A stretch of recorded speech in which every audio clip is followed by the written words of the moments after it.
ನಡಿ ಈಗ ಶುರು ಮಾಡೋಣ.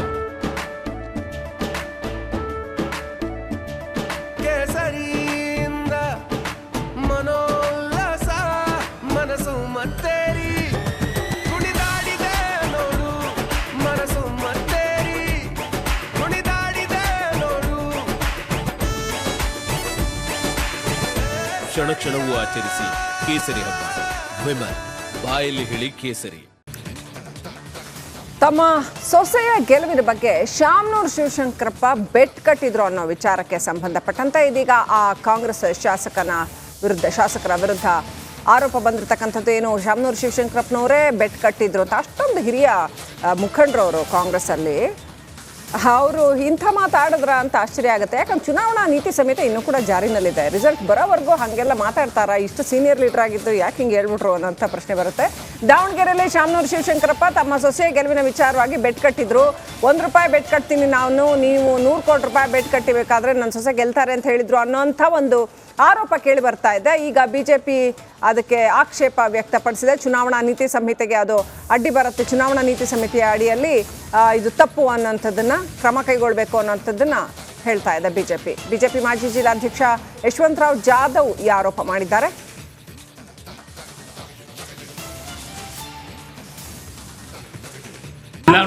Already declared. Mallikarjun is elected 2 lakhs. ಸರಿ, ಬದಲಾವಣೆ ಆಗೋದು ಖಚಿತ ಸರ್? ಖಚಿತ ಅನ್ನೋದ್ರಲ್ಲಿ ಬರ್ಕೊಡ್ತಾನೆ ಆಗಲಿ ಬೇಕಾದ್ರೆ. ನೀನು ₹1 ಕೊಡೋದು, ನಾನು ₹100 ಕೊಡ್ತೀನಿ. ಪ್ರಭಾ ಮಲ್ಲಿಕಾರ್ಜುನ್ ಗೆದ್ದಿದ್ದಾರೆ 2 ಲಕ್ಷ ಲೀಡ್ನಲ್ಲಿ. ಯಾರಾದರೂ ಬೆಟ್ ಕಟ್ಟೋರಿದ್ರೆ ಕಟ್ಬೋದು. ನೀವು ₹100 ಕೊಡ್ರಿ, ನಾನು ₹100 ಕೊಡ್ತೀನಿ ಅಂತಕ್ಕಂಥ ಒಂದು ಮಾತನ್ನು ಈಗಾಗಲೇ ಹೇಳಿರ್ತಕ್ಕಂಥದ್ದು ಎಲ್ಲ ಪತ್ರಿಕೆಯಲ್ಲೂ ಸಹಿತ ಬಂದಿರತಕ್ಕಂಥದ್ದು ಮತ್ತು ಸುದ್ದಿ ಮಾಧ್ಯಮದ TV ಚಾನಲಲ್ಲಿ ಬಂದಿರತಕ್ಕಂಥ ನೀವೆಲ್ಲರೂ ಗಮನಿಸಿದ್ದೀವಿ. ಮಾನ್ಯ ಜಿಲ್ಲಾಧಿಕಾರಿಗಳಿಗೆ ಈಗಾಗಲೇ ಮನವಿಯನ್ನು ಅರ್ಪಿಸಿದ್ದೀವಿ. ಕೂಡಲೇ ಶಾಮನೂರು ಶಿವಶಂಕರಪ್ಪನವ್ರ ಮೇಲೆ ಕೇಸನ್ನು ದಾಖಲು ಮಾಡಬೇಕು. ಅವ್ರ ಮೇಲೆ ಏನೇನು ಕಾನೂನು ರೀತಿ ಕ್ರಮಗಳಿದ್ದಾವೆ ಅವನ್ನೆಲ್ಲವನ್ನು ತಗೋಬೇಕು ಅಂತಕ್ಕಂಥ ಮಾತನ್ನು ಈಗಾಗಲೇ ನಾವು ಒತ್ತಾಯಪೂರ್ವಕವಾಗಿ ಮನವಿಯನ್ನು ಕೊಟ್ಟು ಬಂದಿದ್ದೀವಿ, ನಾವು ಮತ್ತು ನಮ್ಮ ಜಿಲ್ಲಾಧ್ಯಕ್ಷರು.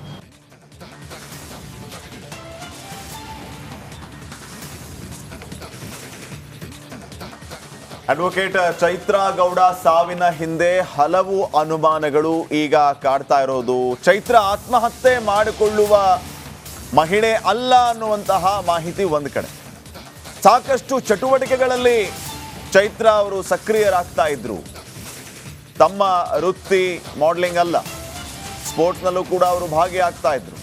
ಆದರೆ ನಿನ್ನೆ ಇದ್ದಕ್ಕಿದ್ದಂತೆ ನೇಣು ಬಿಗಿದ ಸ್ಥಿತಿಯಲ್ಲಿ ಪತ್ತೆಯಾಗಿರೋದರ ಹಿಂದೆ ಏನು ಕಾರಣ ಇದೆ ಅನ್ನುವಂತಹ ಸಂಶಯ ಕಾಡ್ತಾ ಇದೆ. ಇವತ್ತು ವಕೀಲೆ ಚೈತ್ರಾ ಅವರ ಮರಣೋತ್ತರ ಪರೀಕ್ಷೆ ನಡೀಲಿಕ್ಕಿದೆ. ಮರಣೋತ್ತರ ಪರೀಕ್ಷೆ ವರದಿಗಾಗಿ ಪೊಲೀಸರು ಕಾಯ್ತಾ ಇದ್ದಾರೆ. ಯಾಕಾಗಿ ಈ ರೀತಿಯ ಒಂದು ಘಟನೆ ನಡೆಯಿತು, ಇದರ ಹಿಂದೆ ಏನಾದರೂ ಸಂಚು ಅಡಗಿತ್ತಾ, ಹೀಗೆ ನಾನಾ ರೀತಿಯ ಪ್ರಶ್ನೆಗಳು ಕಾಡ್ತಾ ಇದೆ. ಯಾಕಂದರೆ ಅವರು ಆತ್ಮಹತ್ಯೆ ಮಾಡಿಕೊಳ್ಳುವಂಥವ್ರಲ್ಲ ಅನ್ನುವಂಥ ಮಾಹಿತಿ ಬೇರೆ ಇದೆ. ಹೀಗಾಗಿ ಎಲ್ಲ ಆಯಾಮಗಳಲ್ಲಿ ಮಾಹಿತಿ ಕಲೆ ಹಾಕುವಂತಹ ಕೆಲಸ ಪೊಲೀಸರಿಂದ ಆಗುತ್ತೆ. ಮರಣೋತ್ತರ ಪರೀಕ್ಷೆಯಲ್ಲಿ ಸಾವಿನ ರಹಸ್ಯ ಬಯಲಾಗುವಂತಹ ಸಾಧ್ಯತೆ ಇದೆ. ಸದ್ಯ ತನಿಖೆಯನ್ನು ಸಂಜಯನಗರ ಪೊಲೀಸರು ಮುಂದುವರೆಸಿದ್ದಾರೆ. ಈ ಮರಣೋತ್ತರ ಪರೀಕ್ಷೆಯ ವರದಿ ಬಂದ ನಂತರ ಮತ್ತೆ ಈ ರೀತಿಯ ಒಂದು ಬೆಳವಣಿಗೆಗೆ ಯಾವ ರೀತಿಯ ಟ್ವಿಸ್ಟ್ ಸಿಗುತ್ತೆ ಅನ್ನೋದು ಸದ್ಯಕ್ಕೆ ಪ್ರಶ್ನೆ ಆಗಿದೆ.